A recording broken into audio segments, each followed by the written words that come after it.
If someone has spent the last year working on themselves, reading the books, listening to the podcasts, journaling, setting intentions, tracking habits, watching videos exactly like this one, this is the video that might be the hardest to hear.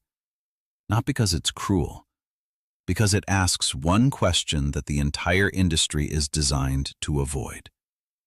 What, specifically, has changed? Not what's been learned, not what's been understood, not what new vocabulary has been acquired for describing the inner landscape. What has actually, measurably, observably changed in behavior, relationships, or daily life? If the answer is long and detailed, this video isn't for that person. If the answer is a pause followed by something vague, then the loop is already running. Here's the thing. The self-improvement industry is a $44 billion market in the United States alone. It grows every year. And it grows not because people get better and tell their friends. It grows because people don't get better and come back for more. That's not a conspiracy. It's a business model. A customer who solves their problem stops buying. A customer who almost solves their problem subscribes for another year. Oliver Burkeman spent years inside the productivity and self-help world before writing about the mechanism that keeps it spinning. His observation was precise.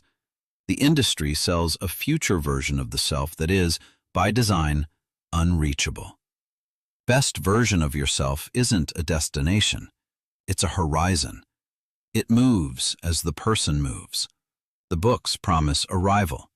The business model requires perpetual travel. And that's only the surface of how the loop operates. William Swann at the University of Texas developed self-verification theory across 3 decades of research. The central finding contradicts the premise of every self-help book on the shelf. People don't seek information that helps them improve. They seek information that confirms who they already believe they are. A person with low self-worth doesn't read quote 1 and feel empowered. They read it and feel confirmed. Confirmed that they are, in fact, not enough yet. The book didn't challenge the belief, it fed it. And then the person buys another book, looking for the one that will finally make the feeling stop. Joanne Wood at the University of Waterloo tested this directly. She asked participants with low self-esteem to repeat positive self-statements. I am a lovable person. The result? They felt worse. Not better, worse. The affirmation collided with the existing self-image and the self-image won. The person's internal response was not quote 3, it was quote 4. The intervention backfired precisely for the people it was designed to help. 3 signs that the self-improvement loop has closed. Sign 1. The reading replaces the doing. A person has read 12 books about communication but hasn't had the conversation they've been avoiding for 6 months, has listened to 40 hours of podcast content about boundaries but hasn't set a single one.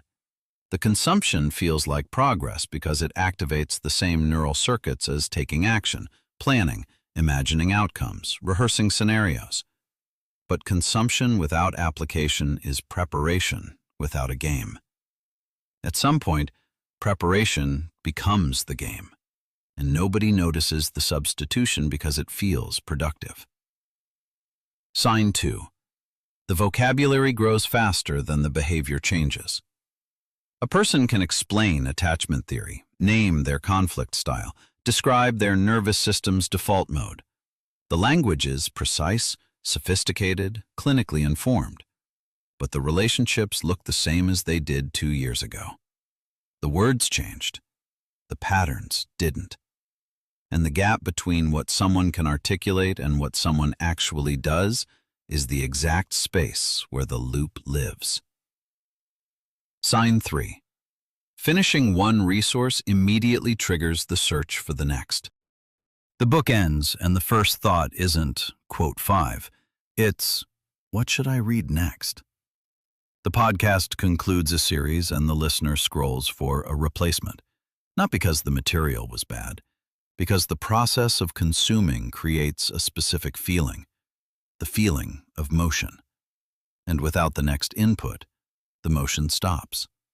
And when the motion stops, the original feeling returns. Not enough. The industry didn't create that feeling, but it learned how to monetize the loop that manages it. Now hold that thought, because there's a distinction here that matters. Self-help isn't inherently a trap. Therapy works. Specific skill building works. Deliberate practice with feedback works. The trap isn't in the concept of personal development. The trap is in the consumption of content about change as a substitute for the process of changing. And the two look identical from the inside. Both involve effort. Both involve time. Both feel like progress. Only one produces change.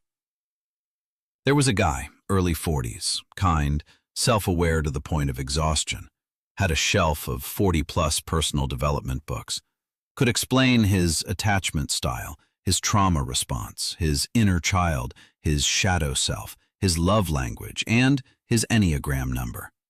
Had been working on himself for 7 years. When someone asked what had changed in those 7 years, the answer came fast.